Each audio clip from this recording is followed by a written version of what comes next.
చెప్పండి స్వామి. 20,00,00,000 ఇప్పటివరకు ఈ కూటమి గవర్నమెంట్‌లో ఎంఓయూలు కుదుర్చుకున్నాము. రాబోతున్నాయి సంస్థలు. వాటికి 2 ఏళ్ల కాల వ్యవధి నిర్ణయించాము. 2 లేదా 3 ఏళ్లు కాల వ్యవధి నిర్ణయించామని చెప్పి ప్రకటించారు. సో, కొత్త సంస్థలు రాబోతున్నాయి. మరో పక్కన రాష్ట్ర అప్పులు అంతకంతకు పెరుగుతా ఉన్నాయి. ఇప్పుడున్నయి పాత గవర్నమెంట్ చేసినవి, ప్రస్తుతం చేస్తున్నవి ఇవన్నీ కట్టుకుంటూ వెళ్ళాల్సిన పరిస్థితి ఉంది. నెలకు దాదాపు 12,000, 13,000 కోట్ల దాకా. ఈ పరిస్థితులు ఎప్పటికి రికవర్ అవుతా ఉంటారు? ఆ సంస్థలు రావడం, లేదంటే ఈ ఆదాయం పెరగడం ఎప్పటికి అవుద్ది అనుకుంటున్నారు? ఎన్ని గ్రౌండ్ అవుతాయి అనుకుంటారు ఆ ఎంఓయూలోంచి? ఇప్పుడు మనం గత చూసుకుంటే 2014 సంవత్సరం నుంచి ఉన్న టీడీపీ హయాంలో ఫామ్ చేసినప్పటి నుంచి అప్పుల్లోనే ఉందండి మన ప్రభుత్వం వచ్చేసరికి. ఇప్పుడు కాదు, ఇది రాష్ట్ర ప్రభుత్వం. తర్వాత 2019లో గత వైసీపీ ప్రభుత్వం అధికారంలోకి వచ్చిన తర్వాత వాళ్ళు చేసిన అప్పు దానికి ఒక మూడింతలు తీసుకొచ్చారండి. దగ్గర దగ్గర 2 లక్షల కోట్ల పైన అప్పు తీసుకొచ్చారు. వాళ్ళు తీసుకొచ్చింది ఏంటి, వాళ్ళు ప్రవేశపెట్టిన విధానాలన్నీ కూడా అవన్నీ అప్పులతో కూడుకెళ్లి రాష్ట్రం ఇంకా ప్రతి సగటు ప్రజల మీద భారం ఇంకా మోపింది. ఇంకా ఒక కుటుంబానికి కూడా ఇన్ని లక్షల రూపాయలు అని చెప్పేసి ఆల్మోస్ట్ వాళ్ళు తెలియజేశారు. ఏ కంపెనీలు కూడా రాలేదు. గత ప్రభుత్వ వైసీపీ ప్రభుత్వంలో చూసుకుంటే ఒక వచ్చిన కంపెనీలని ఇంకా వాళ్ళ కమిషన్ రూపంలో వెళ్ళగొట్టడం జరిగింది. ఇంకా వచ్చిన ఉన్న కంపెనీని తోసేశారు బయటికి.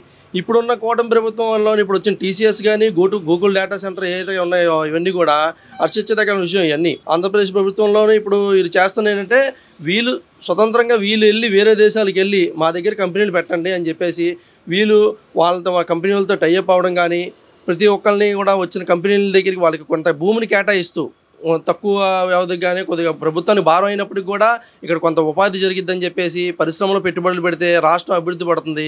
ఇక్కడ ఏంటంటే ఆర్థికంగా సంక్షేమం అనేది ప్రజల్లో తీసుకురావచ్చు అని చెప్పేసి ఇక్కడ ప్రతి కంపెనీని తీసుకొస్తున్నారు. ఇప్పుడు కూటమి ప్రభుత్వంలో పవన్ కళ్యాణ్ గారు కానీ, డిప్యూటీ సీఎం చంద్రబాబు నాయుడు గారు కానీ, ఎన్డీఏ గవర్నమెంట్ కూడా మూడు గవర్నమెంట్ కలిసి ఒక వారధిలా పనిచేస్తుంది. ఇప్పుడు దీన్ని చూసుకోవాలి. దీన్ని వారలేని ప్రభుత్వం ఏముందంటే వైసీపీ ప్రభుత్వం. దీన్ని వాళ్ళు చేయలేని పనిని వీళ్ళు చేస్తున్నారని చెప్పేసి ఎంతకంటకి ప్రోపగండాలు చేయడం, దీన్ని మన సోషల్ మీడియాలోని లేనిపోని వాటిని సృష్టించడం అనేది వీళ్ళు చేస్తున్నారు. ఇప్పుడు కొత్తగా వచ్చిన ఏఐ ద్వారా కూడా వీళ్ళు జరిగింది జరగనట్టు చూపించడం, ఇలాంటివన్నీ చేసుకుంటూ వస్తున్నారు. ఇప్పుడు ప్రజలు ప్రతిదాన్ని నమ్ముతున్నారండి. ఏది నమ్మడానికి ఏది సఖ్యంగా లేదు. ప్రజలు దగ్గరగా చూస్తున్నారు. అభివృద్ధి వైపు అడుగులు పడుతుంది. మనకున్న ఇప్పుడు అమరావతి క్యాపిటల్ కూడా ఇప్పుడు రాబోతుంది. ప్రస్తుతానికి ఇప్పుడున్న కొన్ని అప్పుల ప్రజలు ఇప్పుడిప్పుడే బయటపడుతుంది ఉన్న కూటమి ప్రభుత్వం ద్వారా. ఇప్పుడు ప్రజలు అందరూ కూడా చాలా సుఖసంచాలతో ప్రతి ఒక్క వర్కులు చేసుకుంటారు. ఉచిత ఇసుక అయితే ఇచ్చింది భవన నిర్మాణ కార్మికులకి, లేడీస్కి ఫ్రీ బస్సు పథకాన్ని ప్రవేశపెట్టింది. గృహిణులకి అయితే 3 సిలిండర్లు ప్రభుత్వం సంవత్సరానికి 3 సిలిండర్లు అయితే ఇచ్చింది. తర్వాత తల్లికి వందనం ప్రవేశపెట్టింది. ఇంకా ఆటో కార్మికులు 15,000 రూపాయలు ఇచ్చారు. సూపర్ 6 పథకాలు అమలవుతున్నాయి. మన జనసేన పార్టీ ప్రభుత్వం కూడా వచ్చిన తర్వాత కూడా ఇప్పుడు 75 సంవత్సరాల నుంచి లేని చూడలేంటి రోడ్లు, గిరిజన తండాల్లో లేని కరెంటుని తీసుకురావడం జరిగింది. రోడ్లు వాళ్ళకి ఒకే రోజు 13,326 గ్రామాల్లో ఒకే రోజు గ్రామ సభలు నిర్వహించడం మామూలు విషయం కాదు. అది వరల్డ్ వైడ్ కూడా రికార్డు సాధించింది.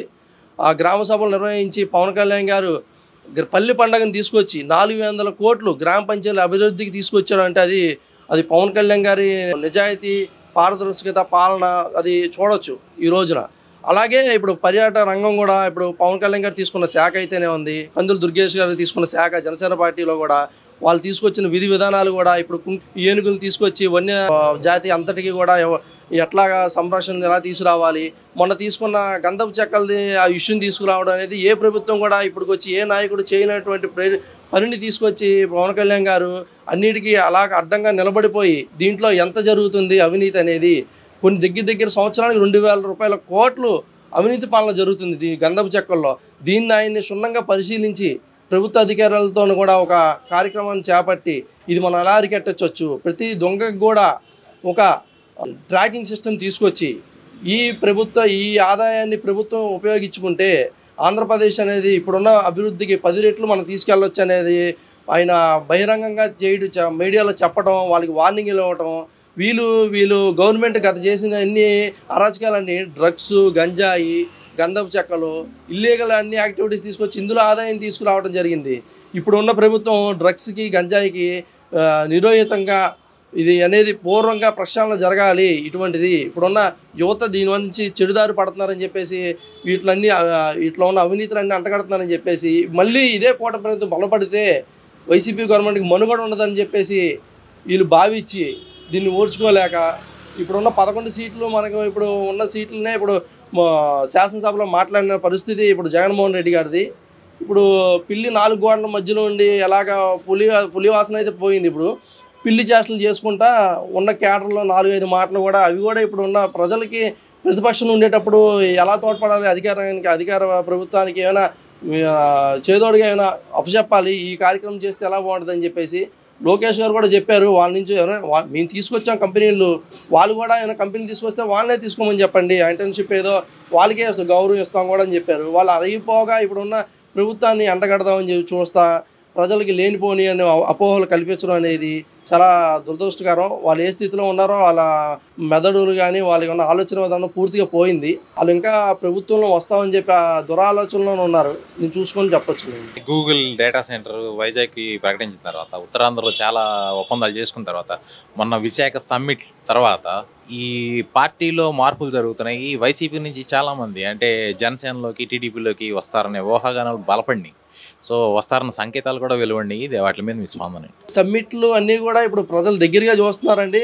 ఈ నాయకులకు కూడా వీళ్ళలోని ఒక అపోహ వచ్చేసింది ఆల్రెడీ. ఇంకా వైసీపీ ప్రభుత్వం అనేది ఇంకా ప్రజలకు ఏం చేయలేరు. ఇంకా ఇప్పుడు ఉన్న అధికార కూటమి ప్రభుత్వంలో 1 by 1, 1 to 1 కూడా ప్రతి పథకం కూడా ప్రజలకి ఉపయోగపడేలాగా ఉన్న కంపెనీలను 1 to 1 ఇప్పుడు దగ్గర ఉన్న గూగుల్ డేటా సెంటర్ అయితేనేమి, టీసీఎస్, ఇప్పుడు దాదాపుగా ఇప్పుడు మన హైదరాబాద్ని ఏ విధంగా తీసుకొచ్చారు, ఉన్నప్పుడు ఉమ్మడి ఆంధ్రప్రదేశ్లోని ఉన్న ఇప్పుడు క్యాపిటల్ని హైదరాబాద్ని ఏ విధంగా విస్తీర్ణం చెందారు అనేది ఇప్పుడు ఉన్న కూటమి ప్రభుత్వం కూడా ప్రతి జిల్లాలో కూడా ఇప్పుడు ఉన్న ఎయిర్పోర్ట్లను తీసుకురావడం కానీ, ఉన్న ఉద్యోగస్తులకి ఉన్న యువతకు ఉద్యోగాలు ఏ విధంగా ఇవ్వాలని డేటా సెంటర్ల రూపంలో కానీ, ఇప్పుడు సాఫ్ట్వేర్ రంగాన్ని అభివృద్ధి చేయడంలో కానీ ప్రతిపాదించడంలో కూడా ఇప్పుడు కూటమి ప్రభుత్వం అనేది అభివృద్ధి వైపు పరుగులెడుతుంది. దీన్ని చూసి నాయకులు కూడా హర్షిస్తున్నారు. వైసీపీలో ఉన్న నాయకులు కూడా మేము చేయలేకపోయాం గత ప్రభుత్వంలోని, ఆ నాయకులు చేస్తున్నారని చెప్పేసి అది దగ్గరగా చూసి ఈయన కూటమి ప్రభుత్వంలో బీజేపీలో, జనసేన, టీడీపీలో కూడా ఇప్పుడు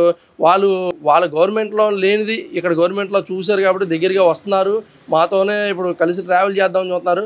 కాకపోతే ఏంటంటే వాళ్ళ భయాలు ఇప్పుడు జగన్మోహన్ రెడ్డి మళ్ళీ మన వైపు చూస్తే వాళ్ళ ఉన్న నాయకుల దగ్గర కొన్ని గుట్లు ఉన్నాయి. వాళ్ళ దగ్గర ఒక నాయకుడు బయటకు వస్తే వాళ్ళ దగ్గర నుంచి ఇంకా చెడు ప్రచారాలు చేయడం ఇలాంటివి ఏం చేసి వాటికి భయపడి కొంతమంది నాయకులు దాక్కొని కూటమి ప్రభుత్వాన్ని సపోర్ట్ చేస్తున్నారు.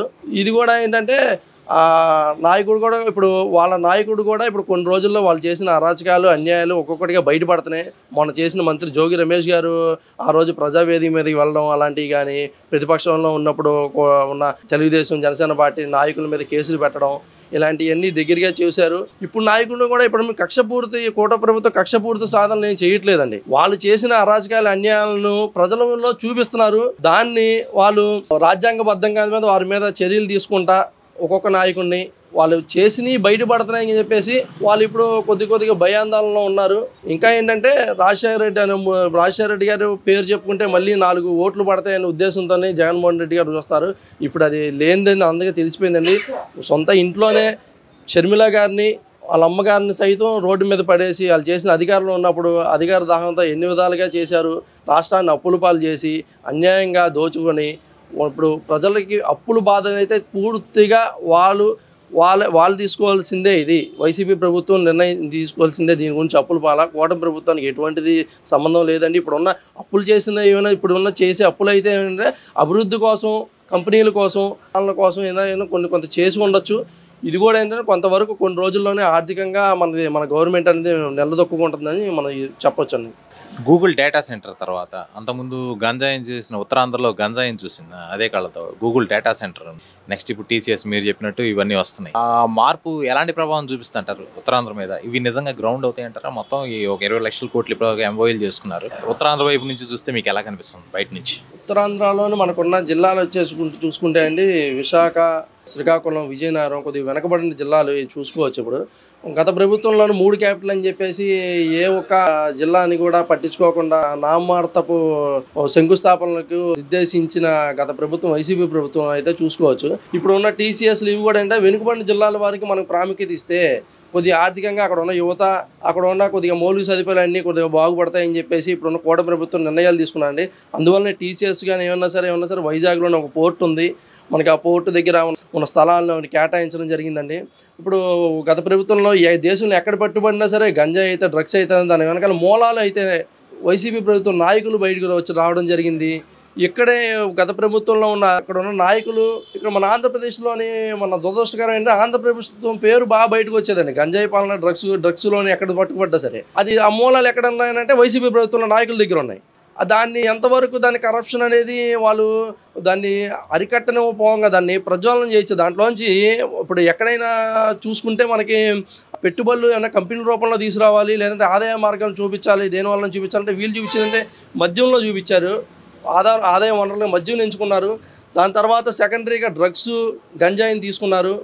మూడో విధంగా ఈ భూములు మన ఇప్పుడు వైజాగ్లో చూసుకుంటే ఎర్రగొండ దెబ్బలపాలెం చూసుకుంటే మనకి అక్కడ ఫారెస్ట్గా ఉన్న అడవి భూముల్ని మొత్తం ఇప్పుడు పెద్దిరెడ్డి రామచంద్రరెడ్డి గారు తవ్వేసి దాన్ని అక్కడ ఒక ప్యాలెస్ కట్టి దానివల్ల ఎవరికి ఉపయోగం లేకపోయింది.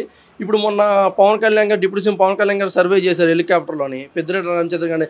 ఆ భూముల్ని మొత్తం షూట్ చేసి ఒక కెమెరాలో చూసి ఎంతవరకు దాన్ని దగ్గర 40 ఎకరాలు 71 ఎకరాలు ఉన్న భూమిని 101 ఎకరాలుగా చేసి దాంట్లో ఉన్న 30 ఎకరాల భూమిని వీళ్ళు సొంతంగా చేతుల్లో పెట్టుకొని అక్కడ ఒక నివాసాలు విలాసవంతమైన జీవితాలు గడపాలని చెప్పేసి మా ప్రభుత్వం ఉంటుంది, ప్రజలను ఎలాగైనా దోచుకోవచ్చు అనే ఒత్తిడితోని అని భావించి అక్కడ వాళ్ళు ఒక 40 ఎకరాలను సైతం వాళ్ళు ఏదో డాక్యుమెంటేషన్ తీసుకొచ్చి మాదే భూమి, అది మా తాతల కాలం నాటి ఉందని చెప్పి రాపించుకోవడం, అలా చేయటం, ఎవరి దగ్గర కొన్నాన్ని చూపించుకోవడం, దొంగపత్రాలు చేయడం, అలాంటివన్నీ ఆదాయ వనరులుగా వాళ్ళు చేసుకున్నారు.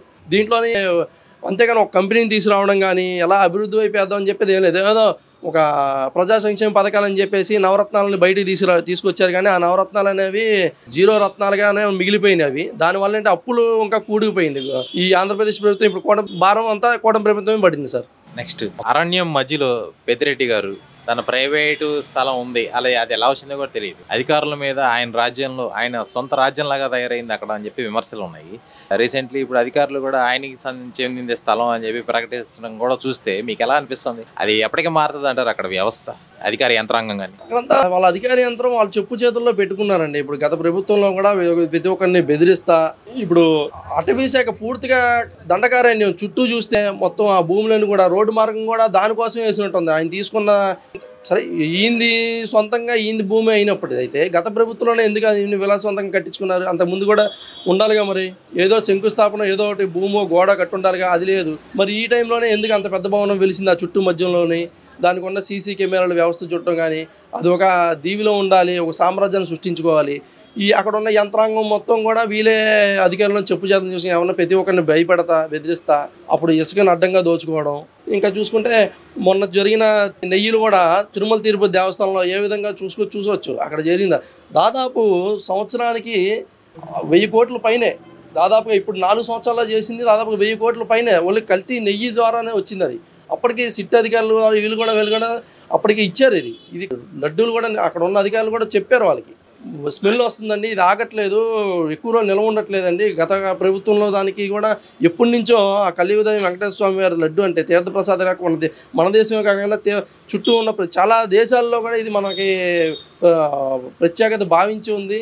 ఆ అయ్యవారిది చాలా కళ్ళకద్దుకొని తీసుకొని తీర్థప్రసాదగా భావిస్తారు. దేవుడే మన ఇంటికి వచ్చాడని భావిస్తారు. అలాంటి దాన్ని కల్తీ చేసి ప్రభుత్వ భక్తుల మనోభావాలను కూడా ఆఖరికి దానిలో కూడా ఆదాయం వనరంగా మార్చుకున్నారంటే వాళ్ళకి అడ్డు అదుపు లేకుండా వాళ్ళు ప్రతి ఒక్కరిని కూడా ఆదాయ వనరులుగా చూసి వచ్చంగా విచ్చలవిడిగే తనం అయిపోయిందండి. వాళ్ళకి ఒక దేవుడు లేదు, దైవం అంటే భక్తి లేదు, భయానకంగా మార్చేశారు. ఇప్పుడు ఆఖరికి అడవులను సైతం వాళ్ళని ఇప్పుడు గంధపు చెక్కలను అయితే ఏమైనా అడవులను ఆక్రమించడం వాళ్ళు పెద్ద స్థాయి నాయకులే వీళ్ళు చేతుల్లో ఉండడం అనేది వాళ్ళకి ఏంటంటే వీళ్ళు గవర్నమెంట్ అధికార దాహం అనేది ఎంత దూరం ఉందంటే మేము ఉన్న వాళ్ళు ఎవరైనా నోరెత్తితే కేసులు పెట్టేవారు. అక్కడ ఆ రోజు ఎస్సీ ఎస్టీ ఉన్న డాక్టర్లు సైతం కోవిడ్ సైతంలో కూడా ఒక బయటకు వచ్చి మాట్లాడితే పరిస్థితి ఆయన్ని అలా పిచ్చివాడిగా చేసి రోడ్ల మీద ఎలా చేశారో కూడా చూడొచ్చు. కొన్ని ఒక నాయకుడు ఓన్లీ కనబడేది జగన్మోహన్ రెడ్డి ఒక్కడే కనబడాడు. వివిధ శాఖల్లో మంత్రులు ఎవరు బయటకు వచ్చారు కాదు, ఎమ్మెల్యేలు బయటకు వచ్చారు కాదు, ఒక కింద స్థాయి నాయకులు ఇప్పుడున్న గవర్నమెంట్లోనే ఇప్పుడు కార్పొరేషన్లు వేశారు, డైరెక్టర్లు వచ్చారు, చైర్మన్లు వచ్చారు. ప్రతి ఒక్క కార్పొరేషన్ డైరెక్టర్ కూడా ఇప్పుడు బయటకు వచ్చి మాట్లాడుతున్నారు. సరిత గారు కూడా ప్రతి ఒక్క దృష్టికి ఎమ్మెల్యే మన డిప్యూటీ సీఎం గారి దృష్టికి, ముఖ్యమంత్రి గారి దృష్టికి ప్రతిదీ తీసుకొచ్చి 52 ఉన్న కులాల అభివృద్ధికి, సంక్షేమానికి, వెనకబడిన ఉన్న కులాలకి, బీసీ వర్గాలకి ఏ విధంగా చేయాలన్న వాళ్ళకి ఉన్న వాయిస్ కూడా బయటకు వచ్చి ధైర్యంగా చెప్పుకుంటున్నారు. ఇప్పుడు ఆ గవర్నమెంట్లో వచ్చేసి ఒక కుల నాయకుడు కానీ ఒక బీసీ సంఘ నాయకుడు కానీ రావడం అనేది ఇందులో లేదు. వాళ్ళ కోదాహంతో ఏంటంటే వాళ్ళు ఉన్న ఆ రోజున వైసీపీ నాయకుడు అంటే ఏ స్థాయి అయినా కింద స్థాయి నుంచి పై స్థాయిలో దోచుకోవచ్చు అని విచ్చలవిడిగా వాళ్ళకి హ్యాండ్ ఇచ్చేశారు. అది అనేది పూర్తిగా అనేది ప్రజా సంక్షేమం అనేది అట్టుకూడిపోయింది. అభివృద్ధి దీనికి నోచుకోవాలి ఈరోజు చూసుకుంటే. దానివల్ల ఈరోజు అప్పుల్లో ఇంకా కూడికిపోయింది ఆంధ్రప్రదేశ్ ప్రభుత్వం. Thank you.